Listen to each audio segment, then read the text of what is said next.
السلام علیکم، welcome back to my YouTube channel love story novels hub. بس جان لیں انہی میں سے کوئی ایک غردار ہے جس نے اس طرف کا منظر آپ سب کی نگاہوں سے مخفی رکھا۔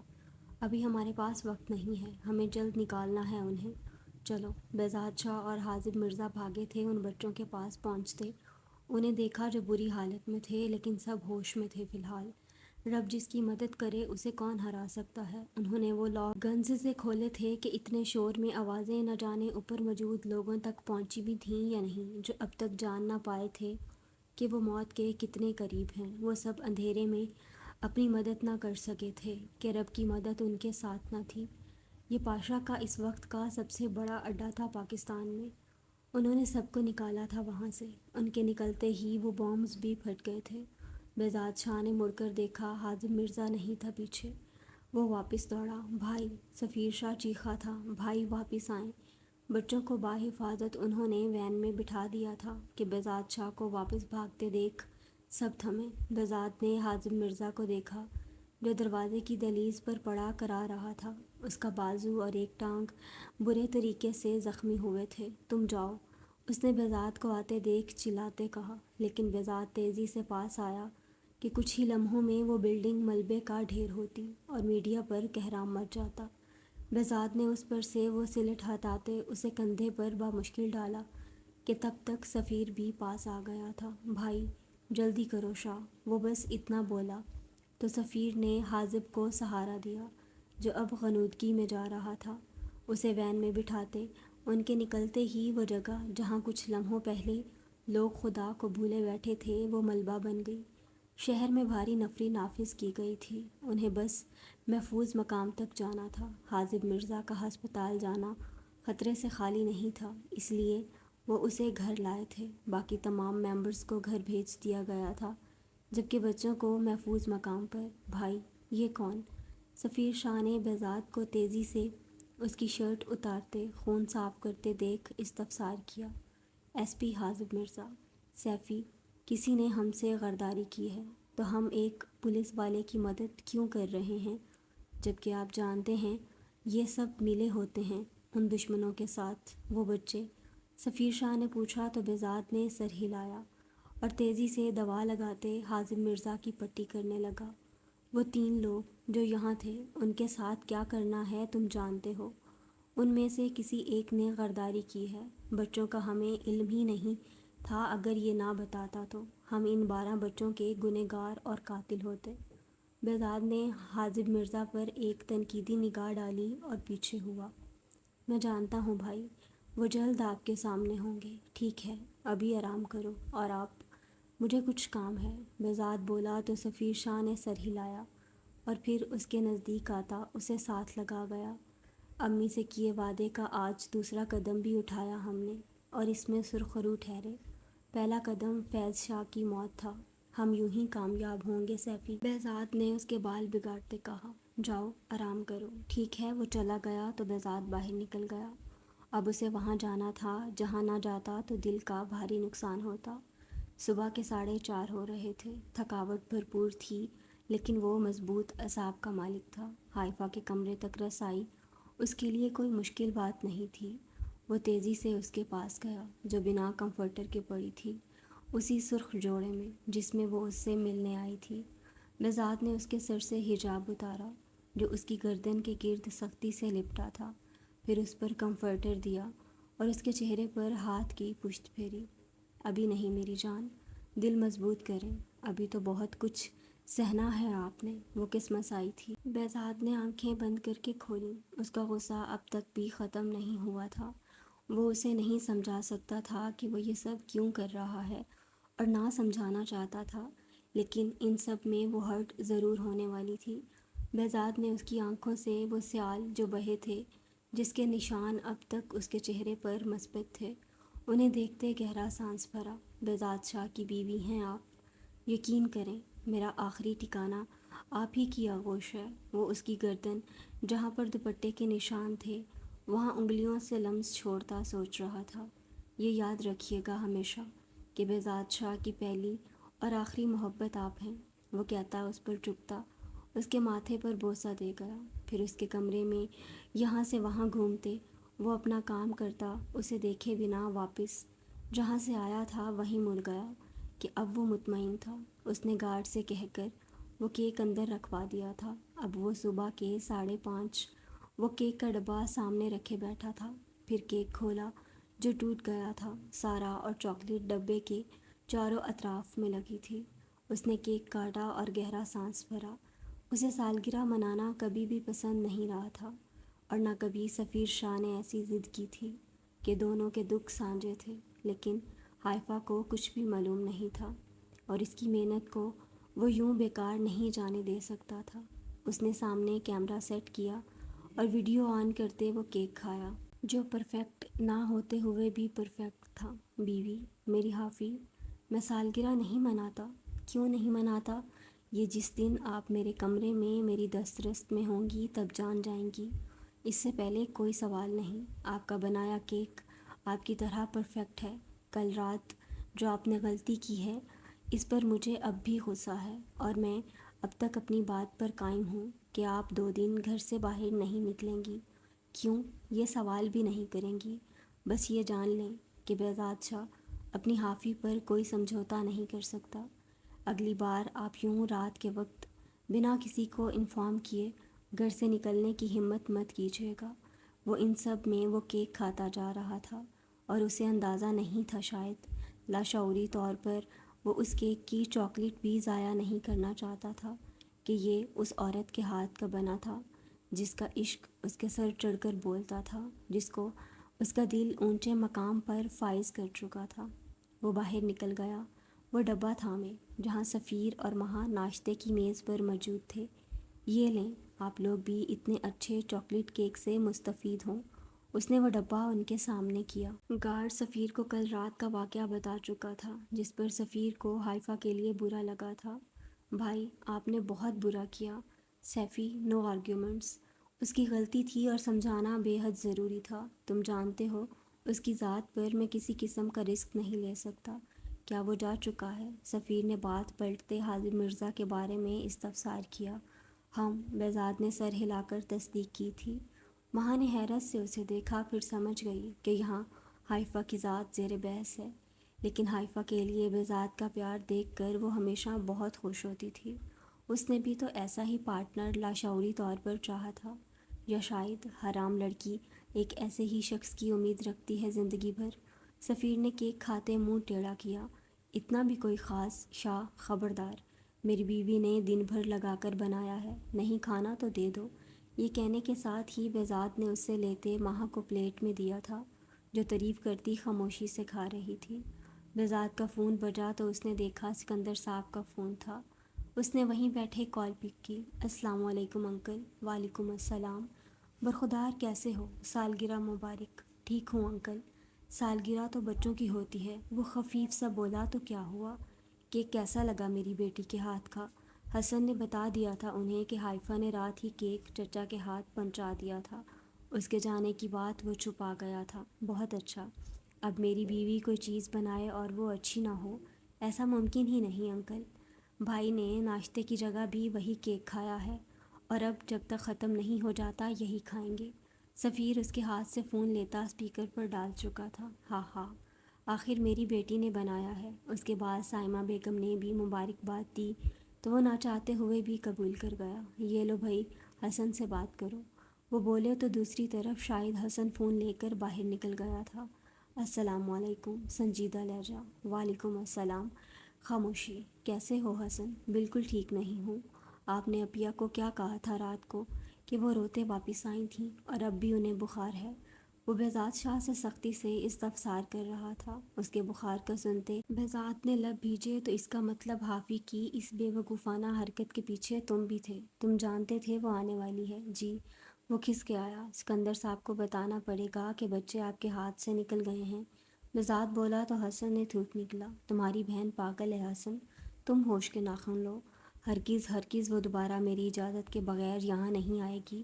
یہاں 100 لوگ ہیں، میں اسے منظر عام پر نہیں لانا چاہتا ابھی۔ لیکن کیوں؟ اس نے اپنی بہن کے جیسا سوال کیا تھا۔ کیونکہ میرے 100 دشمن ہیں، اور آپ کی آپی کے لیے میں حد سے زیادہ احساس ہوں، اور مجھے لگتا ہے آپ بھی ہیں۔ اب وہ اسے پیار سے سمجھا رہا تھا۔ ٹھیک ہے، وہ کچھ تو سمجھ گیا تھا۔ اب وہ کل رات یہاں آئی ہے، میری ٹیم کے کتنے لوگ اسے دیکھ چکے ہیں، اور کون کب غدار ہو جائے کچھ کہا نہیں جا سکتا، اور ان سب میں میری کمزوری کو ٹارگٹ کیا جا سکتا ہے، جو صرف میری منقوا اور آپ کی بہن ہے اس وقت۔ میں سمجھ گیا ہوں بہزاد بھائی۔ گڈ، اب اسے دوا دو اور وہ 2 دن گھر سے نہیں نکلے گی۔ اوکے بھائی، خدا حافظ، خدا حافظ۔ جبکہ حائفہ نے صبح اٹھتے ساتھ ہی امید سے فون پکڑا تھا کہ شاید اس نے معافی مانگی ہو۔ اس کا سر چکرا رہا تھا۔ اس نے وہ ویڈیو 10 بار دیکھی تھی جہاں وہ پھر سے اسے ڈانٹ رہا تھا کہ اس نے باہر نہیں نکلنا، لیکن اس کا کیک کھا لیا گیا تھا۔ وہ سامنے دیوار کو دیکھنے لگی۔ کل رات کو جو ہوا تھا وہ اس کے دماغ پر کسی فلم کی طرح چل رہا تھا۔ اتنا شدید ری ایکشن کیوں؟ صرف اس لیے کہ وہ بتائے بغیر گئی تھی۔ اسے بذات کا لہجہ ایک آنکھ نہ بھایا۔ اس کا دل پھر سے بھر آ گیا اور آنکھیں پھر سے نمکین پانی سے بھر گئیں۔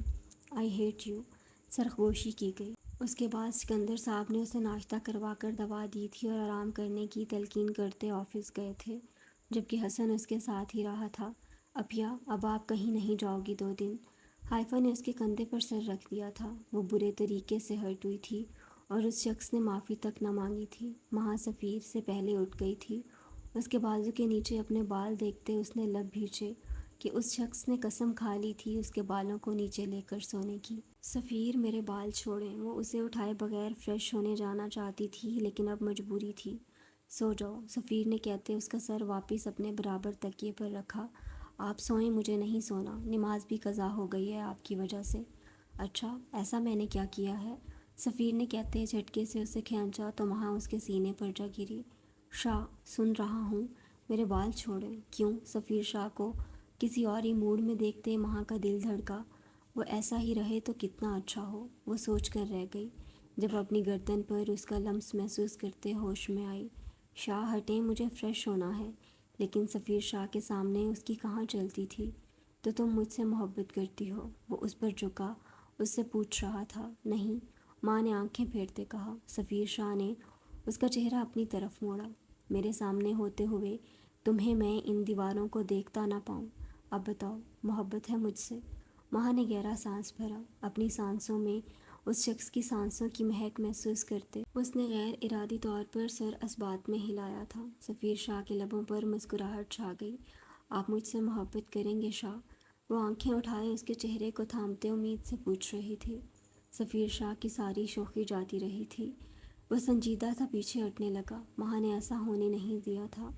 اس کی آنکھوں کی تڑپ سفیر شاہ اچھے سے جانتا تھا۔ یہ تم پر منحصر ہے مہا سفیر شاہ کہ تم مجھے خود سے محبت کروا پاتی ہو یا نہیں۔ سفیر شاہ کہتا اٹھ گیا، جبکہ مہا مسکرا دی تھی، صاف دل سے۔ ماں سفیر شاہ، اس نے حقیقت اور حیثیت تو قبول کی تھی کم از کم، اور اب اسے خود سے محبت کروانی تھی۔ ہاں، مشکل تھا لیکن ناممکن نہیں۔ وہ تیزی سے اٹھی اور اس کے کپڑے نکالے اور کمرے کی حالت درست کی۔ اس کی ساری چیزیں نکالتے ڈریسنگ روم میں رکھیں جو واش روم سے اٹیچ تھا، اور اس کے نکلتے ہی خود فریش ہونے چلی گئی۔ اس کے وجود میں ایک سرشاری سی تھی آج۔ وہ دونوں تیار ہو کر باہر نکلے تھے جہاں بہزاد نے حائفہ کا بنا کیک کھلایا تھا انہیں۔ چلو۔ کہاں؟ وہ جو سوچوں میں گم تھی اسے دیکھتی بولی۔ بہزاد اٹھ کر جا چکا تھا۔ یونیورسٹی نہیں جانا؟ جی جانا ہے، میں بیگ لے کر آتی ہوں۔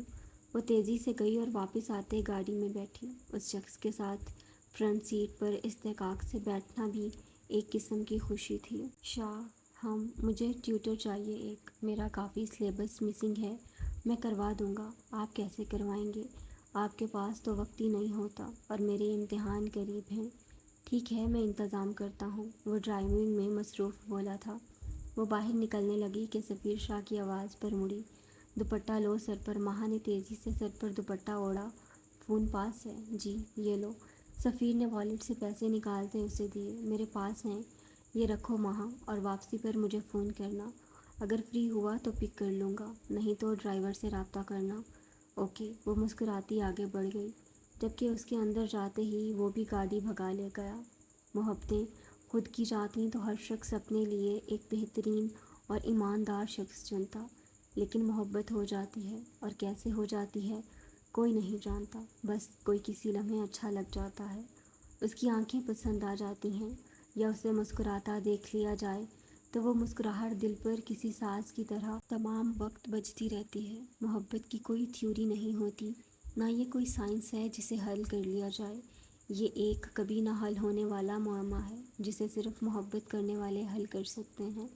محبت تو بس ہو جاتی ہے خود بخود، کب کیسے کوئی نہیں جانتا، نہ تاریخ یاد رہتی ہے نہ دن، بس وہ لمحہ تا حیات ساتھ رہتا ہے جس میں اس شخص سے نگاہیں ملنے پر آپ کے دل کی دنیا تہو بالا ہو جائے اور آپ کی دھڑکنوں نے آپ کو یہ اندیا سنا دیا ہو کہ میں محبت جیسی خرافات پر یقین لے آیا ہوں، اب اس سے بچنے کی تمام ترکیبیں ابس جائیں گی اور پھر ہم کبھی پیمائش نہیں کر پاتے اس محبت کی۔ کوئی کتاب، کوئی ڈگری، کوئی تعلیم ہمیں محبت کی پیمائش کرنا نہیں سکھاتی، کیونکہ دنیا میں اگر سب سے مشکل کچھ ہے تو وہ ہے محبت کو الفاظ دینا اور مخالف کو یقین دلا پانا کہ تمہارا دل، تمہاری روح اس کے لیے کتنی پاگل ہے۔ امی، حاذب کیوں نہیں آئے ہیں؟ اس نے رو رو کر برا حال کر لیا تھا کہ حاذب کل صبح سے گیا اب تک واپس نہ آیا تھا۔ بیٹا، یہ اس کی ڈیوٹی ہے۔ سکینہ بیگم کو تو عادت تھی، لیکن وہ اس لڑکی کو دیکھ کر پریشان تھیں جو روئے جا رہی تھی۔ اس سے ثابت ہوتا تھا کہ وہ حاذب مرزا سے کبھی دستبردار نہیں ہوگی۔ باہر گاڑی کے ٹائر کی چڑچڑاہٹ سنتے وہ بنا دوپٹے اور جوتی کے باہر بھاگی تھی۔ حاذب کو شاید ڈرائیور نے سہارا دیا تھا۔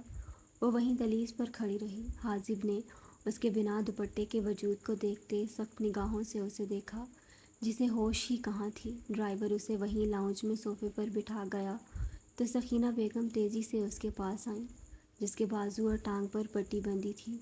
یہ کیا ہوا حاذب؟ وہ پریشانی سے پوچھنے لگی۔ امی، بس کچھ بچوں کو بچاتے لگ گئی، پریشان نہ ہوں، آخرت کی کامیابی کی تیاری کر رہا ہوں، یہ تکالیف اتنا درد نہیں دیتی اب۔ وہ بولا تو وہ روتے ہوئے مسکراتی اس کا ماتھا چوم گئی۔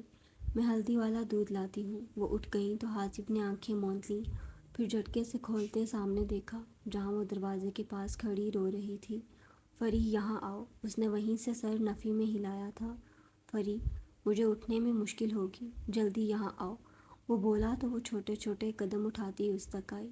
گلابی شلوار قمیض میں بنا جوتے اور دوپٹے کے وہ چھوٹی سی لڑکی اس کے سامنے کھڑی تھی اور وہ تقریباً اس سے 10 سال چھوٹی تھی، لیکن وہ جان دیتی تھی حاذب مرزا پر، اور حاذب مرزا یہ بات بخوبی جانتا تھا۔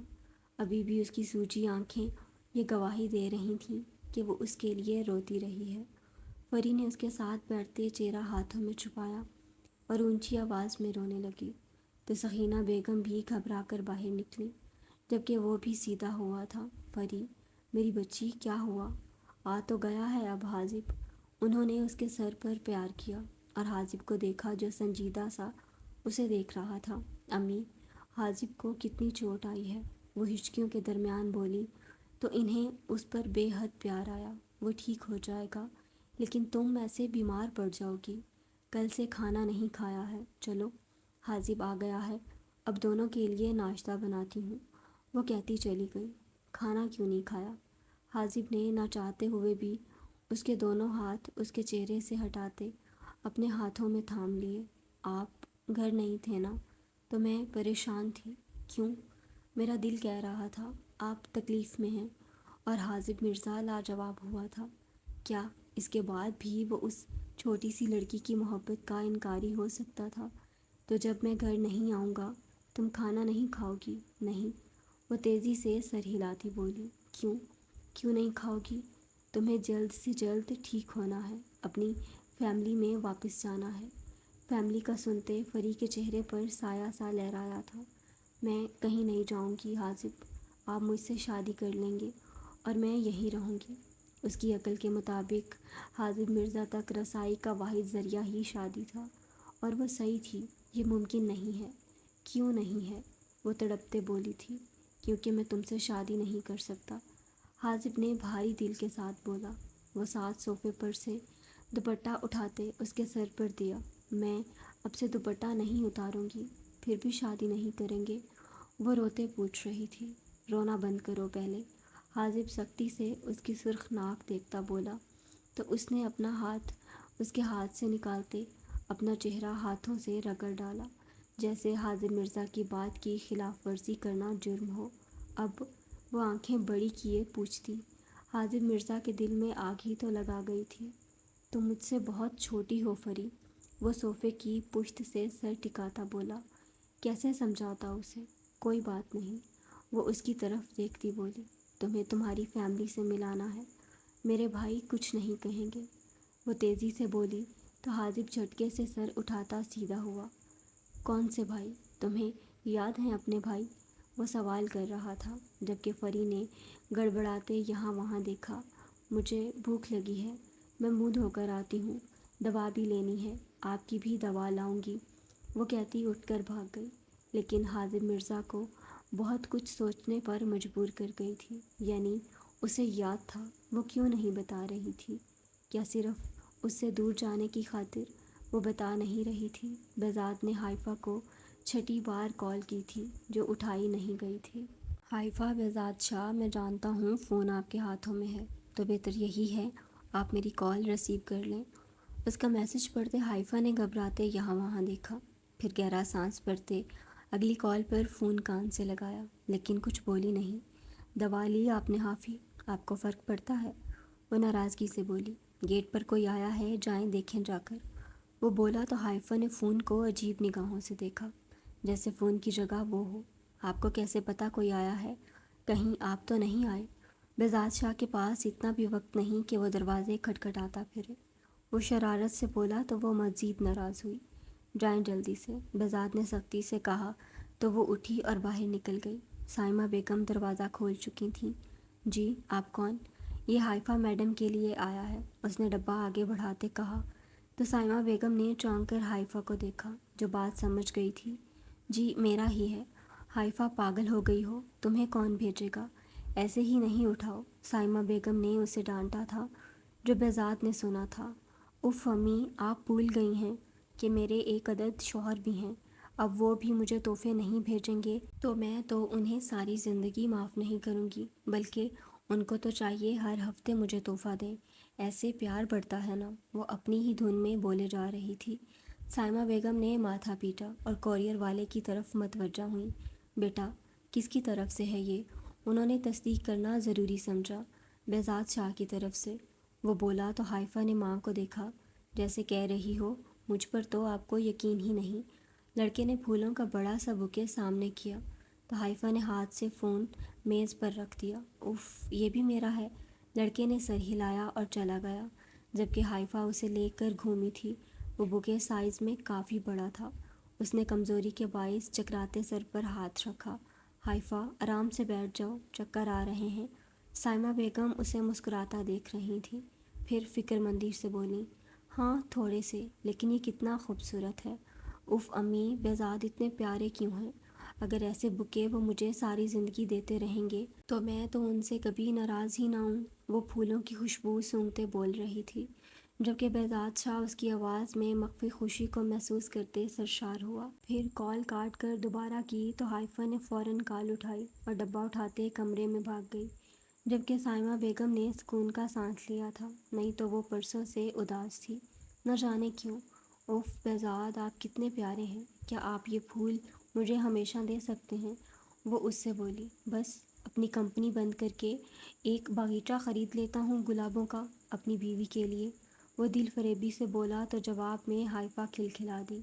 یہ سب تھا کہ وہ ناراض تھی، لیکن بہزاد شاہ کے معافی مانگنے کے انداز سے وہ متاثر ہوئی تھی۔ رشتوں میں رنگ بھرنے کے لیے، مرد کا عورت کے لیے یہ چھوٹی چھوٹی چیزیں کرنا زندگی کو دل فریب بناتا ہے۔ رشتے کتنے سال پرانے کیوں نہ ہو جائیں، ان سے مہک تازہ پھولوں کی آنی چاہیے۔ ڈبہ کھولیں۔ آپ کو کیسے پتہ؟ ابھی میں نے نہیں کھولا۔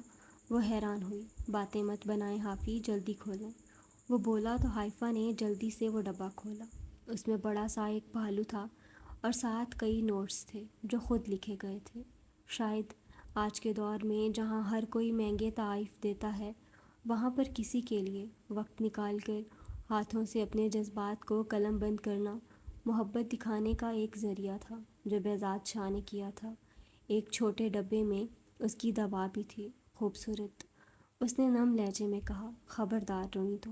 حائفہ جلدی سے مسکرا دی تو وہ دور بیٹھا شخص وہ دھوپ چھاؤں کا سا منظر دیکھتا دل تھام گیا تھا۔ بہزاد بولے، میں آپ سے پھر بھی ناراض ہوں، آپ مجھ پر چلائے تھے، ایسے مجھے امی نے بھی کبھی نہیں ڈانٹا۔ وہ روتی بول رہی تھی اور بہزاد سن رہا تھا۔ آپ کا اس وقت آنا خطرے سے خالی نہیں تھا۔ وہ بولا تو بس اتنا، میں چچا کے ساتھ رات کے وقت میں آپ کے لیے کسی بھی غیر شخص پر بھروسہ نہیں کر سکتا، اور یہ بات اب مجھے سمجھانی نہ پڑے کہ رات کے 10 کے بعد آپ اپنے بابا اور حسن کے بغیر نہیں نکلیں گی۔ سمجھ رہی ہیں ہم، آپ مجھ پر دوبارہ نہیں چلائیں گے، ٹھیک ہے؟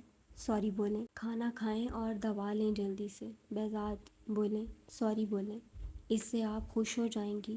خوش تو آپ نے مجھے کر دیا ہے، میں راضی ہو جاؤں گی۔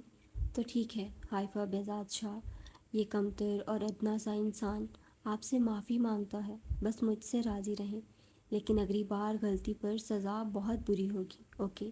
وہ چہچہائی، مجھے کپ کیکس کھانے ہیں۔ وہ آنکھوں میں چمک لیے فرمائش کرنے لگی کہ جب مخالف اس کے ناز نخرے اٹھانے کے لیے تیار تھا تو وہ کیوں اس سے فرمائش نہ کرتی، جبکہ بہزاد اس کے ماننے پر گہرا سانس بھر گیا۔ اسے اب ہرگز اس پر چلانا نہیں تھا، وہ بیوی تھی اس کی، اور بیوی سے بڑھ کر محبت تھی وہ اس کی، جو صرف اس کے چلانے پر بیمار پڑ گئی تھی۔ اسے مستقبل کی فکر لاحق تھی۔ پہنچ جائیں گے، وہ بولا۔ اور کچھ چاکلیٹ والے چاہیے، اور زیادہ چاہیے، کیونکہ حسن بھی کھائے گا نا۔ اگر زیادہ ہوں گے تو میں اسے ایک دو دے دوں گی۔ جو حکم، وہ بولا۔ بہزاد، جی، وہ ہمہ گوشت جو آپ نے ہمارے نکاح پر بچوں کو لفافے دیے تھے، وہ میرا کہاں ہے؟ کیا مطلب؟ وہ سیدھا ہوا۔ کیا مطلب کا کیا مطلب؟ بھولے مت بنے، میرا بھی لفافہ چاہیے تھا مجھے۔ میرا کیوں نہیں بنوایا؟ اس میں اتنی اچھی اچھی چیزیں تھیں جو مجھے بھی چاہیے، گیند، بلا، ٹوپیاں، یہ سب کیا کریں گی آپ؟ بہزاد ہنسا تھا۔ ہنسے نہیں، میں کرکٹ کی لیڈی شاہد افریدی ہوں، آپ ابھی نہیں جانتے ہیں مجھے۔ بالکل، میں بالکل نہیں جانتا۔ وہ لب دانتوں میں دبائے بولا، اور مینیجر کو ہاتھ کے اشارے سے بعد میں آنے کا کہا، جو دروازہ ناک کرتا کھول چکا تھا۔ چلیں، کھانا کھائیں اور دوا لیں، کل سے آفس جاتی نظر آئیں آپ مجھے، اوکے؟ پھر اور باتیں کرتے بہزاد نے کال کاٹ دی اور اس کے کیکس آرڈر کیے جو زیادہ چاہیے تھے اسے۔ وہ مسکرا رہا تھا مسلسل، اور پھر تھوڑی دیر بعد کپ کیکس مل چکے تھے اسے، جو اس نے دوا کے بعد کھائے تھے، اور حسن اسے دیکھتا جان کے معصوم منہ بنا رہا تھا کہ وہ اس پر بھی کرم نوازی کرے۔